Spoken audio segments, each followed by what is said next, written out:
இந்த vlog Tuesday எடுத்த vlogs தான். ஒரு பாஸ்ட் 5 டேஸாவே சின்ன வெங்காயம், பூண்டு போட்டு புளிக்குழம்பு சாப்பிட்ணுன்னு சொல்லி தோணுச்சு.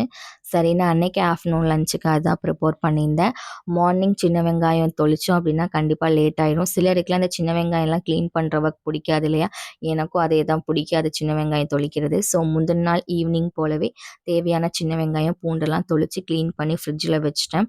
நிறையா பேர் இந்த குழம்புக்கு பூண்டு அதிகமாக போடுவாங்க. பட் எனக்கு பூண்டு சாப்பிட்றதுக்கு அந்தளவுக்கு பிடிக்காதுன்னு சொல்லிட்டு நான் பூண்டு கம்மி பண்ணிவிட்டேன். சின்ன வெங்காயம் தான் அதிகமாக போட்டேன்.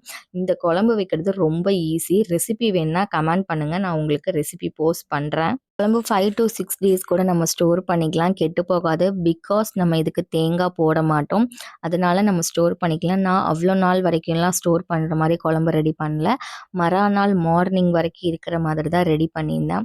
இதுக்கு சைடிஷாக நம்ம எக் மசாலா, எக் பொரியல், எக் ஆம்லேட்லாம் வச்சு சாப்பிட்டோம்னா சூப்பராக இருக்கும்.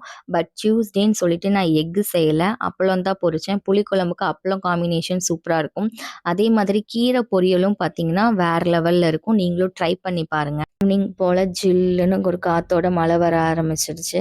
ரொம்ப நேரத்துக்கு மழை வந்தால் நல்லாயிருக்கும்னு தோணுச்சு. பட் மழை ஒரு 15 to 20 மினிட்ஸ்லேயே நின்றுச்சு.